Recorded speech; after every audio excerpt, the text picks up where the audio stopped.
Hey, what's going on, guys? What's going on? I am Dr. Boyce Watkins, your friendly neighborhood finance professor, and I want to say hello and welcome to drboycetv.com, the home for intelligent Black people.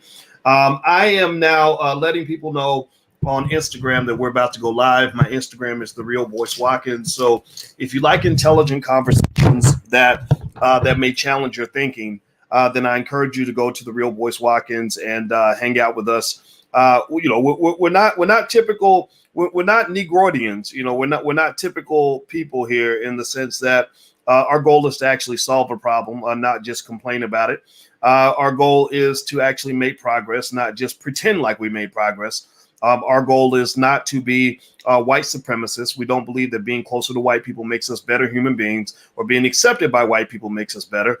We don't hate white people, though. We're not sitting around mad about what white people did. We're just here to create progress for the Black community. We believe in what is called the hashtag B1, the B1 philosophy. B1 just means that you're Black first. B1 means that you put the Black community's interests above everybody else. B1 means that we understand we must be one to be successful. B1 means that you matter. That the Black agenda is something that is very important. It's something that should be pursued by all of us. It is something that we should demand and command from everybody.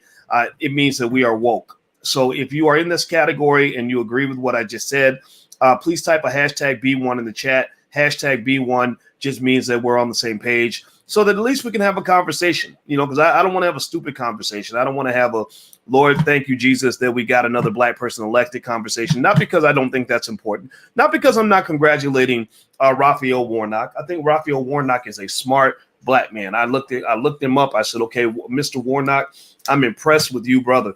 Stacey Abrams.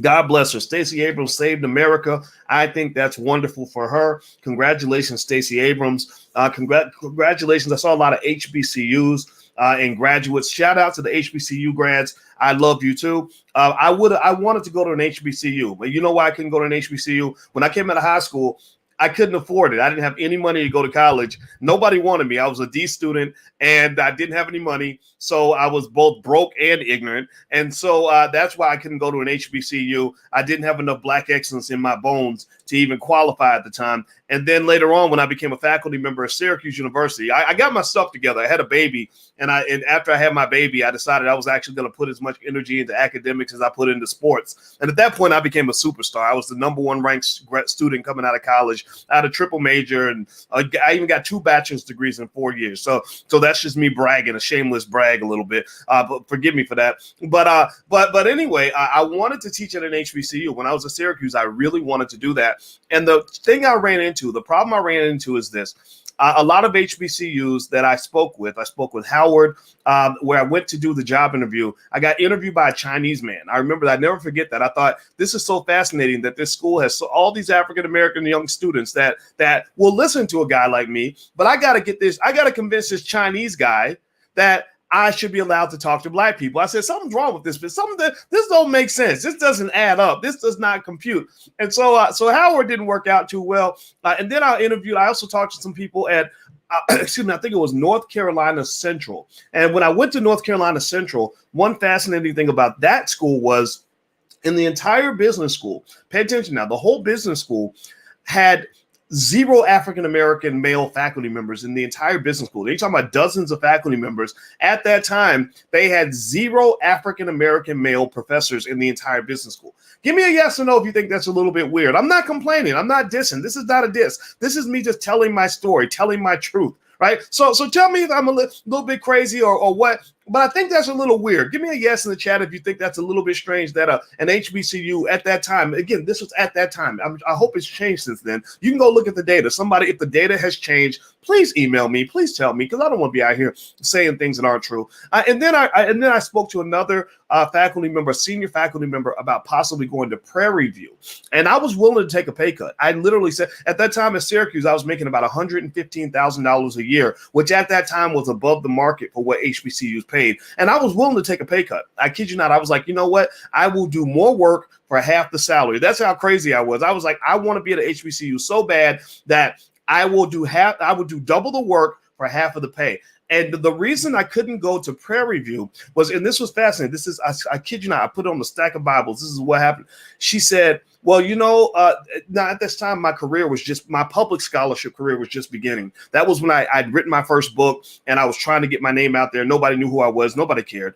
Maybe you shouldn't even care now. Who knows? Some people care, and I appreciate that. But maybe you don't have to care. It's okay. And I just written my first book. And I was trying to really get out there and really do something for Black folks. I swear to God, I was going on CNN, go check the record. I was on CNN, getting in trouble, getting all these arguments with the racist Republicans. Because at that time, I thought the Republicans were the only racists out here. I didn't know the Democratic Party had so much racism in its system. You have to get a little bit more mature politically to really start to see that. And so one thing that this faculty member said, I kid you not, is she said, well, in order for you to teach here, you can't do all this extra stuff that you're doing because that's going to make some people upset. That might make some people nervous or make them jealous. And I was like, so you mean like if I'm trying to go out here and really shine, like I got to dim my light because you lazy and you scared to go and really fight for Black folks. I got to sit back and be shy and scared and meek just like you. Is that what you're trying to tell me? That to make you more comfortable, I got to shrink down who I am because I'm big. I'm trying to blow up in this. I'm not personally, not for ego reasons, but because I believe to the core of my soul that I have something important to say. And I believe to the core of my soul that Black people could benefit from it. Right. I had a PhD. I was very, very smart. I studied really, really hard all through school, harder than other PhD students. Like I was very serious. So I said, I really want Black people to learn about wealth. I really want Black people to understand justice and strength and power. So why I got to be quiet? Just to make you comfortable. Your little tiny ass sitting down the hall, jealous and hating and mad, right? Why don't you partner with me? Why don't we work together and go change the world together? Why you got to be scared? So that was my little experience there, where I realized that a big Black man, and I say big Black man meaning not just physically big. I am a kind of bulky, I was a football player, but a big Black man in terms of energy and what I was radiating was too big for small confined spaces. And I could not do well. I did not do well around people that were afraid of white people, because I was never scared of white people. I could not do well around Black people who were scared to challenge the status quo. And so that's when I realized, if you're going to talk all this craziness, boys, you got to have your own space, your own platform, so you can shine your light as bright as you want it to be, and can't nobody stop you. So that's my journey. So that was my experience with HBCUs, and it made me sad because I really wanted to teach at an HBCU, but instead I had to start one. So we started the Black Business School. We have over 130,000 students around the world. They learn more about Black wealth and Black economic strength through the Black Business School than they ever learned at almost any university that they've ever taught at, primarily because we focus on the things that Black people need. We focus on putting Black people first. Why do I bring this up? Well, I bring this up because this is where we have to talk about what's going on right now in the Black community, particularly with regard to the Senate or this Georgia Senate runoff. A lot of people are very excited for good reason, because Raphael Warnock was able to defeat Kelly Loeffler, this really rich white lady. I think this lady has like $500 million in her net worth. I mean, some ridiculous amount of money. It's kind of crazy. And so anyway, so they had this runoff, and Warnock won. Right. So I thought that was great for the people that really got behind this. I think he's the pastor at Ebenezer Baptist Church. I think that's where Dr. King used to preach. He's a Morehouse man. You couldn't be prouder. Right. Good for him. Good for him. Good for him. And then also I see other memes with Stacey Abrams, and Stacey Abrams is getting credit right now for not just saving Georgia, not just saving the Democratic Party. She's getting credit for saving America. So they're putting pictures of Stacey Abrams up and saying she saved America. How great is that? Now, here's the thing. I don't disagree with you at all. I think Stacey Abrams did save America. I do agree that Black folks have more common sense than almost everybody else. I agree that these people worked extremely hard. I agree that there is a reason to be very proud for them and happy for them for their accomplishments. So while I will definitely say that we should be happy for them for what they accomplished for their families, I think the next logical question should always be, what's in it for us? What's in it for the rest of us? I don't think this is a radical question. I don't think this is an unfair question. I'm not sitting here trying to be a hater. This is just what you should be naturally asking. So when somebody says, Lord Jesus, thank you, Jesus, Stacey Abrams saved America, I turn and I say, okay, now when's America going to come save us? right? When we gonna get our check, boss? When we gonna get paid, right? So ain't nothing wrong with Stacey Abrams saving America. For all I care, she can get credit for saving the whole solar system. She can get credit for saving Jupiter and Mars and Saturn and saving the whole galaxy. Let's just give her the props. She's a superhero. Stacey Abrams saved the entire Milky Way galaxy. Let's give her props on that. But at that point, I just want to know, where does the reciprocity kick in? Where's the quid pro quo, right? When we gonna start talking about those reparations that you owe black people for all the times that we've saved white people? I mean, think about this. Black people are fascinating. We are wonderful people, by the way. I think black people are wonderful. Let me just tell you why. We are probably the only people on earth who will proudly save people who hate our guts. We will brag to each other about how we save people who have dedicated their entire lives to destroying us at every available opportunity. Like we will. I mean, just we are very proud. Like we're like, we got Joe Biden into office, and I'm like, and Joe Biden got y'all into prison. Yeah, right.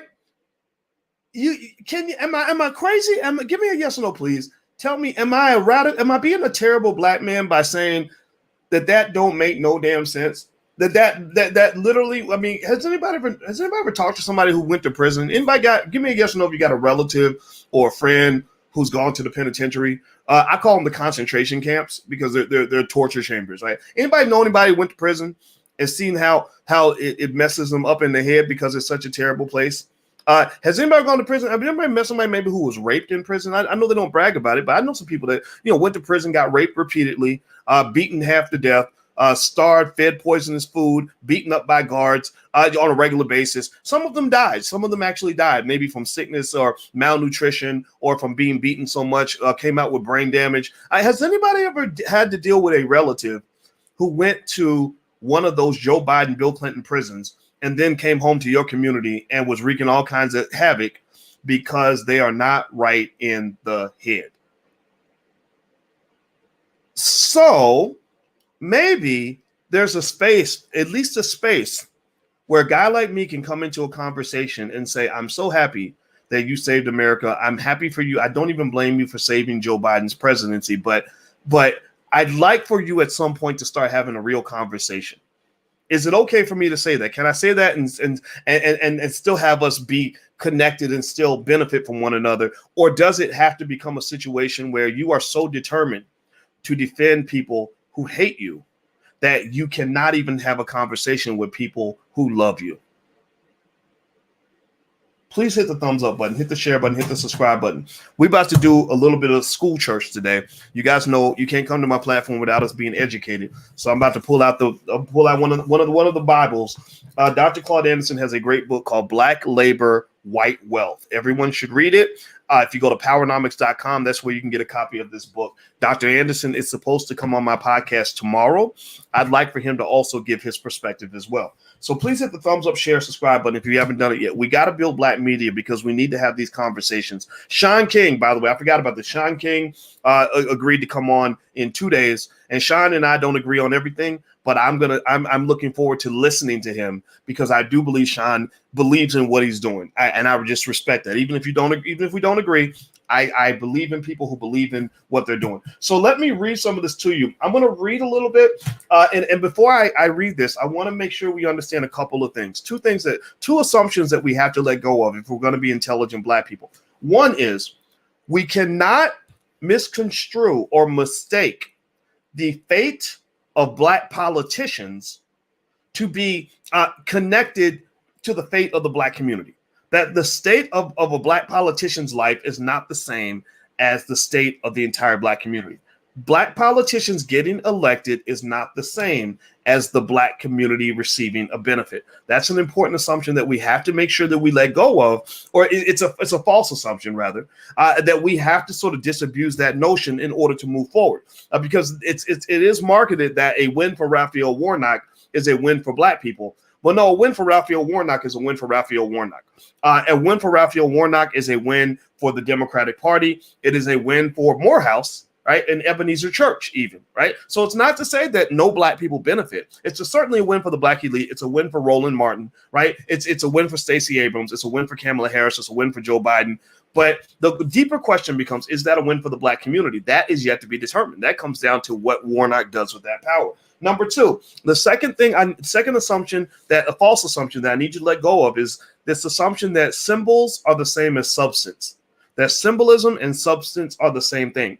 Symbolism and substance are not the same thing. It doesn't mean that symbolism has no value. Symbols are very important, right? But symbols are not the same as substance. And if you are addicted to too much of one or the other, then you're gonna miss out, right? So with that being said, let me read a little bit. I'm in the book Black Labor, White Wealth, and there's a chart here where Dr. Claude Anderson actually went through the trouble in his book, which is a fascinating book. You got to read it, where he actually he asked this question: does the election of black elected officials or black elected officials winning elections, does that benefit black people? So in this chart, and I wish I could share my screen. I forgot to screenshot this. It's on page 35 in the book Black Labor, White Wealth.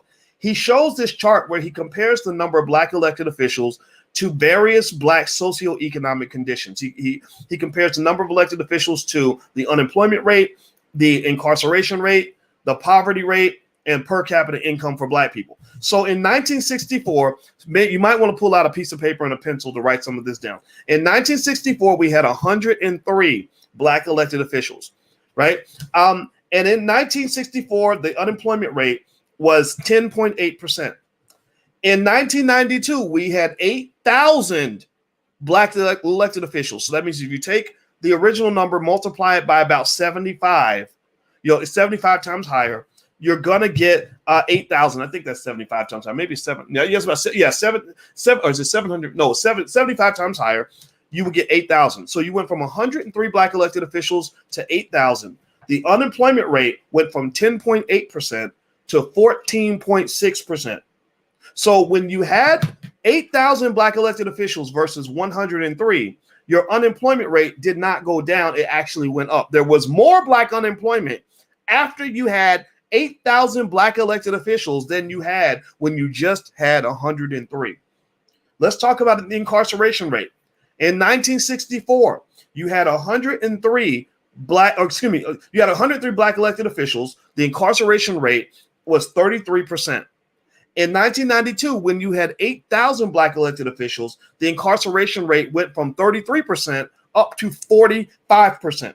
So while you're getting more black elected officials, your incarceration rate is actually going up. Does that make sense? Give me a yes or no if that makes sense. Yes or no? Does that make sense? Does that mean, is that telling us that more black elected officials is benefiting the black community? Give me a yes or no. I'm trying to speak slowly here. I wish I could just put it on the screen. I probably should have done that, but whatever. We're here now.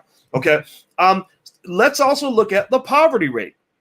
In 1964, when you had 103 black elected officials, the poverty rate was 34% in the black community. In 1992, when you had 8,000 black elected officials, the poverty rate was about the same at 34.4%. So the black poverty rate didn't go up, right? But it did not go down. It remained exactly the same. You got more black elected officials, but black people did not get out of poverty. You did not have fewer black people in poverty, even though you had 8,000 black elected officials.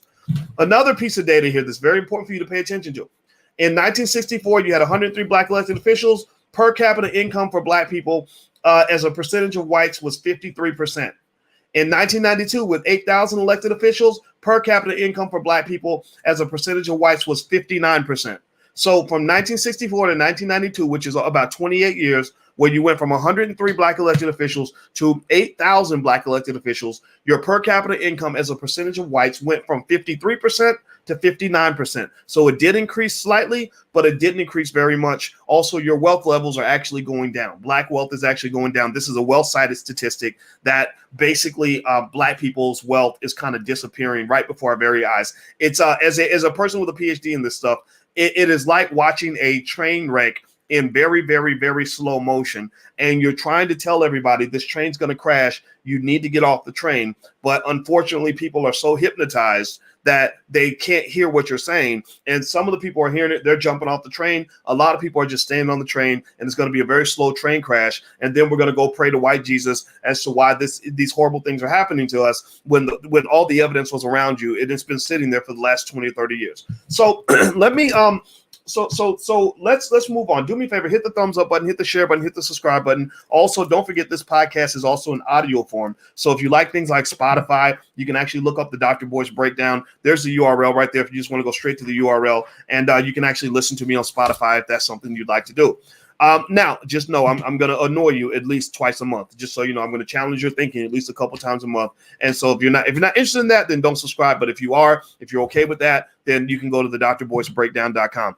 Okay, so here's what Dr. Anderson says about Black elected officials. And I want to specifically make this point before I forget that, when you talk about things like reparations, being on the agenda, I think that's a great measuring stick to determine if this big trifecta win for the Black community. And I say trifecta because I'm thinking about the big three, Raphael Warnock, Stacey Abrams, and Kamala Harris, right? Everyone's talking about those three. They're all from HBCUs. Kamala went to Howard. Stacey Abrams went to Spelman. Raphael went to Morehouse. And so we're talking about these big three. And Spider-Man's uncle taught us in his movie that with great power comes great responsibility. So now you've been given great power. You've been given all the props. Everyone loves you. And I think that's great. You deserve that. I want you to keep that in your pocket. But at that point, the question becomes, is there going to be accountability coming up the road? One of the reasons I'm very happy to talk to Sean King in a couple of days is because Sean seems like a guy that's actually going to do some of that. And he's going to do it in a way that does overlap the Black community in a significant way. I consider him to be an ally. I know there's controversy. I know some people have questioned certain things. I see the good outweighing the bad. So I'm actually looking forward to seeing how this plays out. So just because it hasn't worked in the past doesn't mean it can't work in the future. But I think it's very important that we become politically conscious enough to make sure we know the difference between what's working and what's not working. Okay, so Dr. Anderson says this. He says, voting in publicly held elections is a key source of power in any democratic society. If the voting groups have certain collateral forms of power, but he said, so it's key to power if you have other collateral forms of power. Emancipation and amendments of the Constitution gave Blacks the legal right to vote. Probably the only instance in which Blacks exercise true group power is through block voting. But without wealth, numerical or social accountability powers, voting becomes a weak form of power for Blacks. Voting rights have pacified Blacks by allowing them to make choices, but never decisions. So he makes a distinction between making a choice and making a decision. They can only vote their choice for candidates about whom the dominant white society has already made decisions. So the dominant white society decides what your choices are going to be. They box you in by giving you your choices. And then you make a choice and you feel empowered because you made a choice, but you don't actually consider who made the decision in terms of what box you're going to be put into in order to make that choice, right? So you're picking off the menu, but the question is, who designed the menu, right? Who decided that you got to choose between the Happy Meal and the Burger King Whopper, right? Who decided that, right? And so ultimately, I think that's interesting because I have a lot of people that say, Dr. Boyce, are you a Democrat or a Republican? And I don't even answer that question anymore because the fact that you even asked me that question honestly tells me that you and I are not operating on the same planet or the same plane. We're just in different spaces. It's okay, right? I'm not 22 years old anymore. When I was 22, I believed that stuff. When I was 32, I believed that stuff. And I was pretty smart. I was a professor at 32. I was a faculty member at Syracuse when I was, so I was in the top 1% in intelligence. And even I thought that at the age of 32, but now I'm not 32. Now I'm 49. I have all of that plus 17 years of thinking. So my brain has kind of evolved. So when you come to me and you say something as basic as, are you a Democrat or a Republican? I have to stop myself from getting mad at you, but I have to learn to be patient because I have to remind myself, well, don't forget, Boyce, over 20 years ago, that's the exact same question you would have asked somebody else, right? So remember, there's a difference between making a decision and making a choice. We do it all the time with our kids. I don't know if anybody got kids where you got to play little mind tricks on them to get them to do stuff. And so we'll go to the 11-year-old and we'll be like, okay, so what's it going to be? Do you want to clean your bedroom or clean the bathroom? right? And she'll sit and really think about it and really feel like she's got a choice, when really we haven't given her real choice. We've given her the illusion of choice, because we could have said, she could reply and say, well, I don't want to clean the bathroom or the bedroom. I want to go down the street and play with my friend, right? Well, I want to eat ice cream, right? But ice cream's not on the menu. We got together. Me and her mother got together. We do what the Democrats and Republicans do.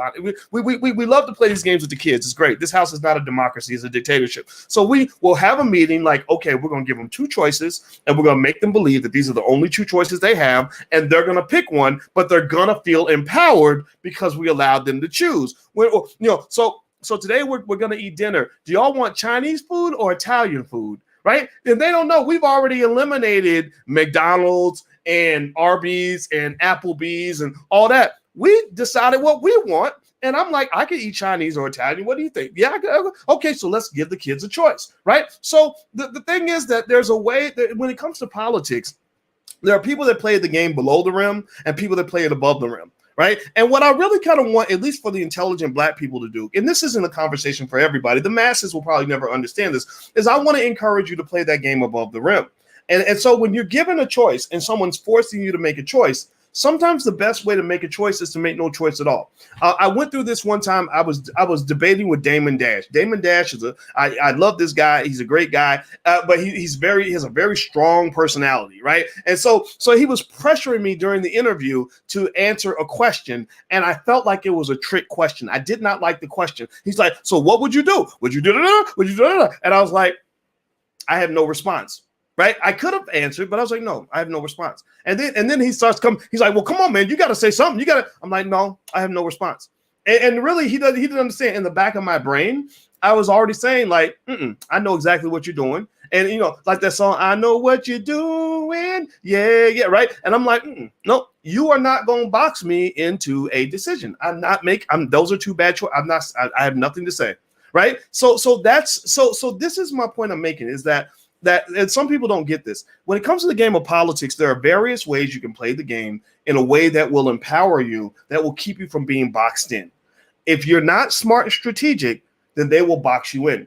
Black people are lab rats, and they are controlling the maze. And you box in a lab rat by shutting off certain sections of the maze and forcing him to go in certain directions. You put the cheese over here if you want him to go that way. You do certain things to incentivize his behavior because the rat can't see outside the maze. He's living in a two-dimensional reality where all he sees is left and right, forward and backward.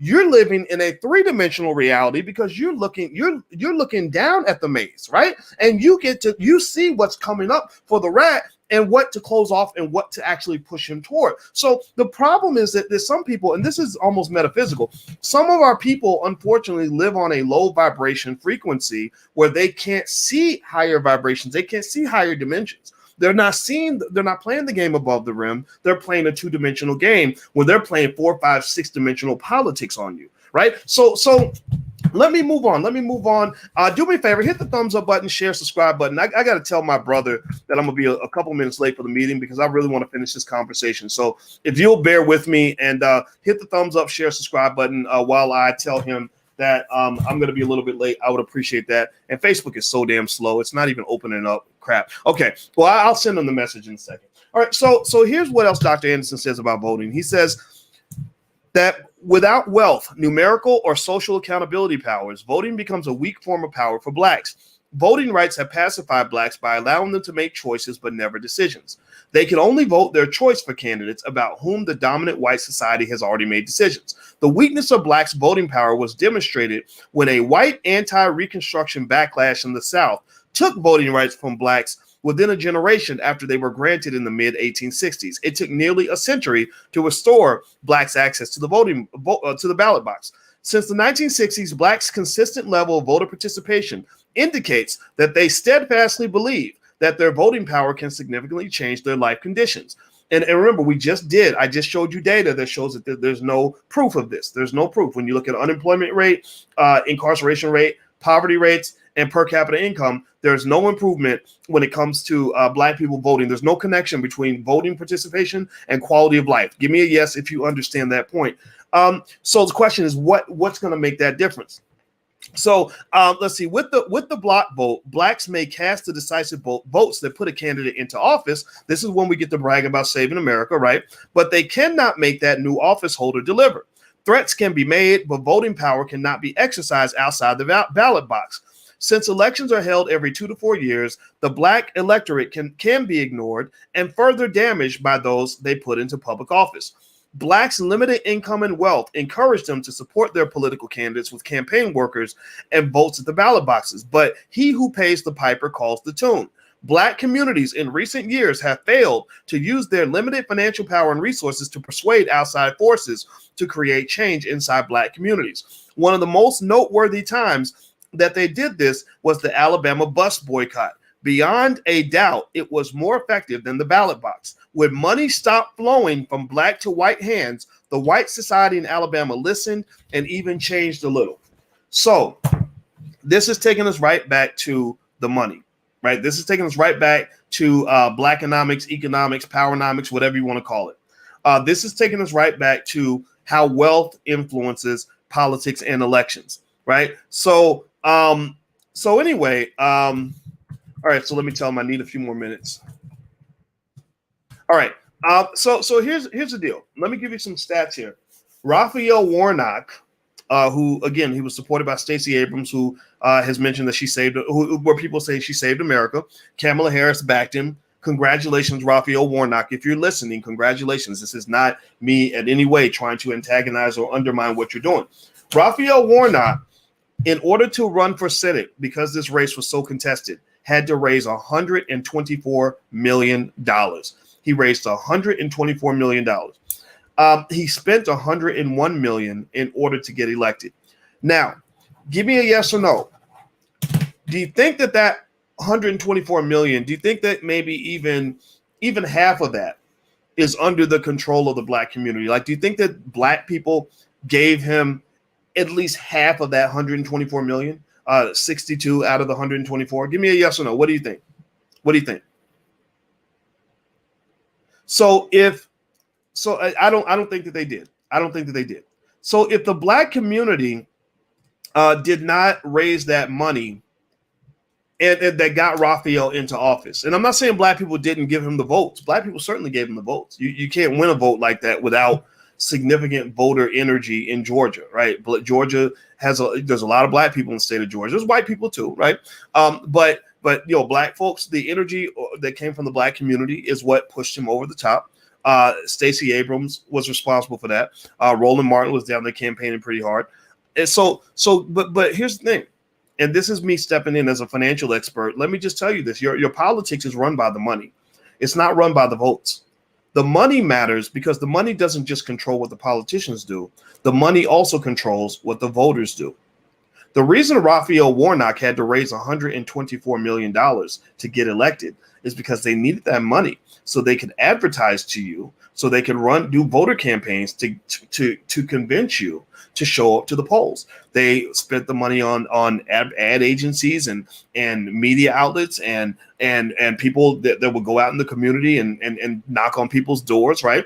And so ultimately, it was a marketing campaign. Most voter drives are pretty corporate marketing campaigns. Now, if I'm Raphael Warnock, right? So you're Raphael Warnock, and you know that 124 million pretty much is what took you over the hump. As smart as he is, as amazing as Raphael Warnock might be, he couldn't have gotten elected with even 50 million wouldn't have been enough, right? So I'm Raphael Warnock. I need that 124 million to get elected because 124 million will buy me the votes I need in order to get into office. Who am I going to take care of first? Who am I going to serve the most? Am I going to serve the people that voted for me, the people who were pretty much pawns, who were just convinced because the marketing campaigns were good? Or am I going to pay the puppet master? Who do you give allegiance to, the puppet or the puppet master?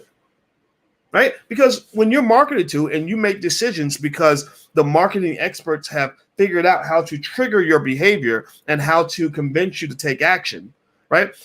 You are just a pawn in the game. They've just simply taken you're looking over here. They run a campaign. They're like, hey, look over here. Hey, and you're like, oh, okay, yeah. Oh, booty to the polls, y'all. Souls to the polls. Okay, I'm going to my march. Right. So we're responding to marketing. Black people respond heavily to marketing. That's why Nielsen is a multi-billion-dollar company, because Nielsen, among other things, has done extensive research to basically come to the conclusion that Black people are heavily influenced by marketing. White people too, though. White people too, but Black people especially. Right. So because we're still trying to find out who we are. So if you're Raphael Warnock and you know that the money is what drove the whole conversation, right? The money is what drove all your possibilities. You're going to take care of the money people first. Right. And that's why. So that's why it's important to pay close attention to what these senators do. Like, for example, Joe Biden, one of the bills he pushed through was this bill on and we know the Republicans do this type of stuff all the time. Like the Republicans, we know that they're all about the corporations and the big money and all that. Like Mitch McConnell, there's a whole long list of crap you can say about Mitch McConnell. But Mitch McConnell's not in the hood trying to get the Black vote. Mitch McConnell, from what I checked, did not do a single booty to the polls ad or go to any Black churches to try to get Black folks to vote. So I'm not really talking about Mitch. Now, if Mitch starts getting a lot of Black votes, I'll talk about him. But I'm talking about the people that are coming to my community, asking me to vote for them, and then having me have to explain to my relatives why I'm choosing not to participate. So Joe Biden passed a bill that basically made it illegal for you to write your student loans off if you declare bankruptcy. So that means if you go bankrupt, you can write off all your debts except your student loans. Your student loans are pretty much one of the few debts that will stay with you beyond the grave. If you die tomorrow, from what I understand, I'm not a lawyer here, but from what I understand, they will come to your grave site and come to your estate and take the money out of your butt after you're gone. You can't even die and get away from your student loans. What would make Joe Biden as a senator push so hard for that legislation? I ask you that question, thinking people only. Do you think he did it because the American people that voted for him overwhelmingly demanded that they be held accountable on their student loans? Do you think that he did it because he was getting so many letters from school teachers in Iowa saying, I just really need you to pass a law that says that I can never write off my student loans? Or do you think that the corporations that funded his campaign told him, we'll take care of you, but you got to take care of us. So we need your support on this bill. The lobbyists. That's what I'm saying here. So the money drives the politics, and I think that's very important to understand. And so the question becomes, how do we become radical enough as a community or as individuals or as a people to push the envelope a little bit, to kind of push the conversation? It's one of those things where you get this mixed bag because the big marketing message is that people like me are supposed to be super happy because a Black person got elected and another Black person's getting credit for saving America. And I don't want to be a hater. I don't want to go pee in the lemonade. Like, Black folks love to drink that sweet Kool-Aid, but sometimes the Kool-Aid's already got some pee in it. I'm not trying to add to the pee in the lemonade. I want you to enjoy the lemonade. But the question is, how do we have an honest conversation without creating the division that's only going to make us weaker as a community, that's only going to repeat the devastating cycles that have already existed? How do we talk about this in a way where we're not going to have the same crap happen over the next 40 years that we've had over the last 40 years, where we get Democrat after Democrat after Democrat after Democrat? Raphael ain't the first one. Kamala ain't the first one. Stacey ain't the first one. They're just the latest. That's what they represent. How do we move forward with something different? How do we even, for example, even get to where we can even have a damn conversation about reparations? Give me a yes or no in the chat. It may be Kamala's watching, because I saw Hillary Clinton was actually on my email list. I saw an email, literally, it was Hillary@hillaryclinton.com. I said, oh, Hillary's watching. Okay. All right, well, let's see how this goes. But so in case Kamala's watching, give me a yes or no. How many of you support reparations? Let's do a straw poll amongst intelligent Black people. Give me a yes or no in the chat if you support reparations for descendants of slavery. Not reparations. Gay people, y'all can get y'all's reparations later. And some of y'all are Black and gay, so you get double. You get two reparations checks. So if they ever pass a reparations check for LGBT, I'm not even gonna get in the way of that. I don't even care, right? Because that's not me, but that might be you, and that's okay. We love you, right? But seriously, I'm not talking about reparations for people coming from across the border. You're from Mexico. You got a government. You have a whole country that has trillions of dollars in wealth that they can actually apply to giving you what you deserve. I'm not talking about reparations for white women. White women, y'all got white men. White men been paying y'all reparations for hundreds of years. I'm talking about reparations for descendants of slavery. Give me a yes or no in the chat if you support reparations for descendants of slavery. I'm seeing nothing but yeses. I see no no's in the building. Why is that important? Why did I ask that very simple question? I asked that question because I want to ask another question.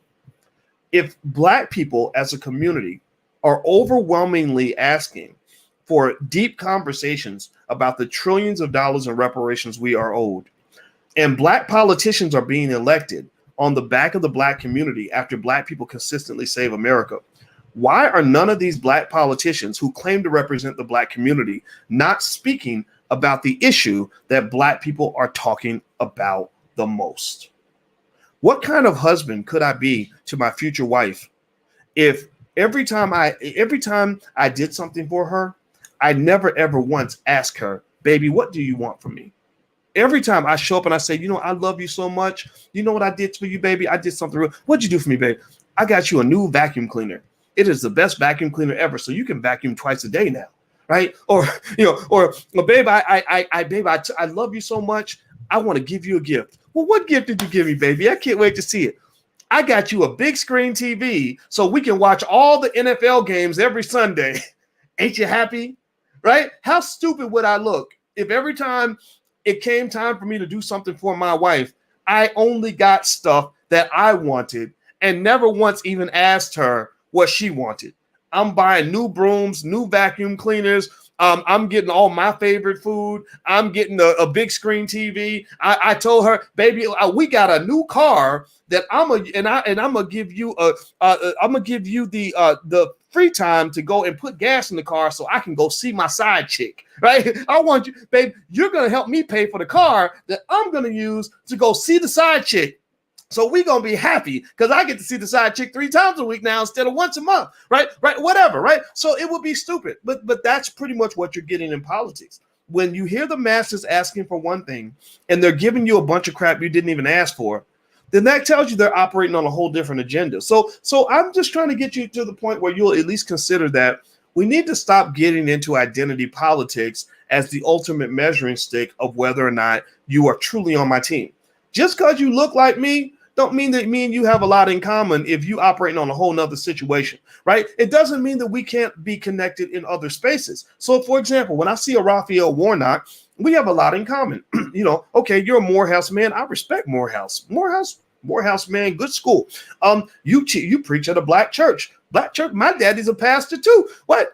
That's cool. That's great. We're from the Black community. That's awesome, right? You have a Black family. Well, so do I. Yeah, that's cool. Let's get our families together. But when you go to work, we might not have nothing in common anymore, right? When you get on your job, if you're working at Burger King, right? And when you are on the clock, you're not trying to be Boyce's friend. You're trying to be a Burger King employee. So even if I walk into Burger King and I'm like, man, I'm hungry, man. Can you get me some food? And Burger King has a strict policy that says if you get caught giving away food, you're going to lose your job. Then you're going to let me starve. You're going to be like, hey, man, I'm sorry. I wish I could help you, but I can't do nothing for you because I'm on the clock with Burger King. So a lot of your politicians are on the clock with Burger King.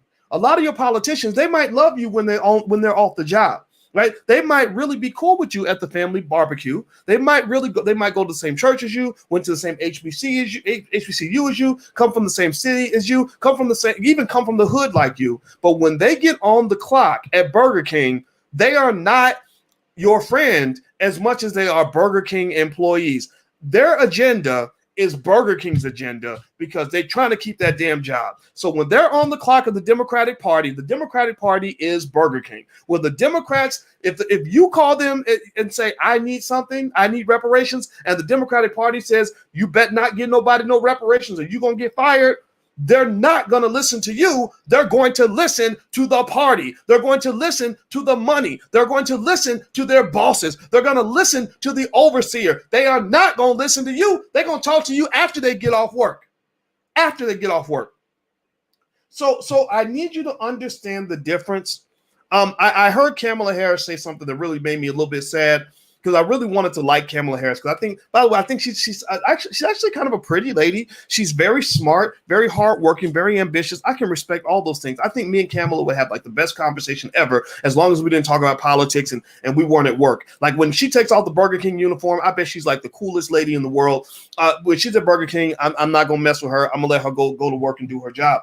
But Kamala Harris, when she was asked on the grill about reparations for Black people, she specifically said, it's not like I'm going to specifically do something for Black people.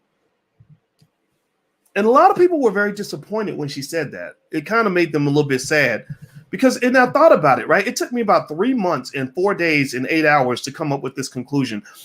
Kamala, I thought about it. I said, ain't this some shit? Okay, so you're telling me you're not going to specifically do anything for Black people, which is a problematic statement enough. But when you go deeper, it's even more problematic. So because you went out of your way to specifically tell me that you're specifically going to not do anything specifically for Black people. So you are very specific in your rejection of Black people, but can't be equally specific in your support of Black people. Like, you went out of your way to make sure that you specifically told us that you're specifically not going to specifically do anything for us. So you give us specific rejection, but not specific support. You give us specific hate, but not specific love. Like, slavery was very specific. There's a whole chapter in Dr. Claude Anderson's book. I kid you not. You got to read Black Labor, White Wealth. You can get it on powernomics.com. There's a whole chapter where Dr. Anderson specifically explains why Black people were specifically targeted for slavery. They didn't say we're going to enslave all the gay people. They didn't say we're going to enslave the Native Americans. They didn't say we're going to enslave everybody that's coming up across the border from Mexico. They said we're specifically going to enslave Black people with black skin. And he explains why. It had to do with little things like Native Americans knew how to get around. Like, they knew the terrain, so they could run away and hide. Black people didn't know where they were going because we came from Africa. Another one, we have dark skin. We're easily identifiable in a crowd. Like, there he is, right? Whereas if you're not Black, you can kind of blend in, whatever. Right. Another one was that Native Americans just they had, I remember saying too, they had some balls that some of us didn't have. Like, they were like, you can try to enslave me if you want to, but you're going to have to watch your back every second of the day, because when you're sleeping, I'll probably cut your throat, and I'll also keep running away until I am dead. Like I will be the most difficult slave that you've ever met. Whereas some of us, we were, for whatever reason, easily trained to be very submissive. Maybe religion was used to do that. There were there was a very systematic process that was used to specifically ensure that we were specifically committed to slavery. And you see the after effects all over the place. We are very specific today to specifically brag about how we saved America and how we're saving white people, but we specifically go out of our way to torture and attack any Black person who simply asks a basic question like, well, what's in it for us? Right? Think about this. The fact that, the people that had an issue with what Ice Cube was doing could have sat back and just let it unfold. They could have sat back and did nothing. They could have just watched it all play out and said, well, good luck. I don't know if it's going to work out. They didn't do that. They specifically went out of their way to specifically line up, suit up, put on the armor and pull out the sword and say, boss, we gonna get him, boss. We go, right? You specifically went out of your way to go kill this Black man who's trying to help you. What's wrong with you? What mental illness do you have? What medication do you need to be on that you think it makes sense for you to specifically go out of your way to attack this man who's doing nothing but saying, what's in it for us? Some of these people, I don't know what to do with them. I just don't. We need therapy, man. I probably do too. Racism makes all of us crazy. There's no question about it. I just think it's very sad to watch. Very sad to watch. Those are my thoughts for today. I might have more thoughts later, and when I do, I'm gonna tell you exactly what's on my mind. Again, no disrespect to Raphael Warnock, Stacey Abrams, Kamala Harris, or any of your favorite superheroes. I want to have a thorough and complete, intelligent conversation that is, at the end of the day, this is one area that I'm always going to go, is I'm always going to say at the end of the day, what's in it for us? If we can answer that question, then I am good. So Sean King will be on in a couple of days. Dr. Claude Anderson should be on tomorrow. I haven't heard back from him yet, but I'm hoping to hear from him soon.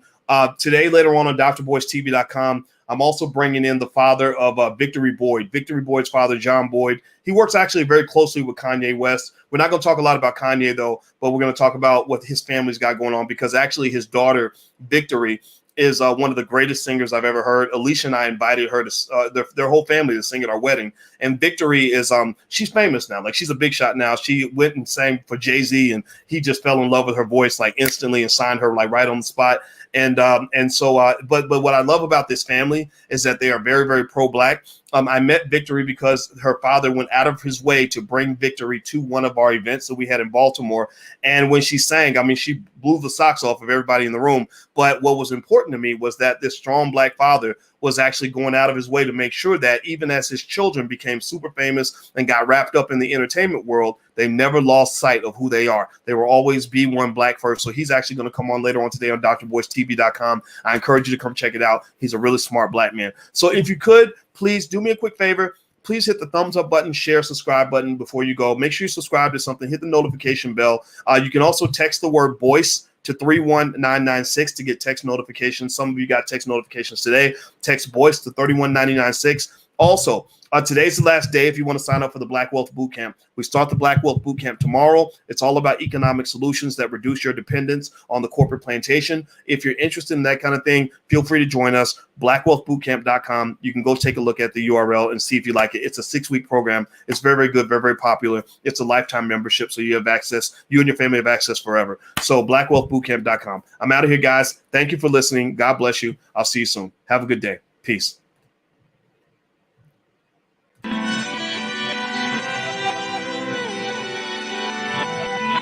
Here we are, clearing the isms, cataclysm, great. Our people out here struggling, trying to make it in this state. Everybody out here doing it, but we the ones who late. Now family, we the ones who gotta delegate. Get that money in the power, never be fake. Stick to cosign for 3. What did he say? Create jobs, support our own. Educate the same and buy back your home. Got 3 degrees, triple 10. 3 PhDs, now we on the CNN. DBTV, let's talk about negligence. Ignorance is bliss, but we can turn it to intelligence. Believe none of what you hear, half of what you see. Let's break it down here on Dr. Boys TV. Here we are.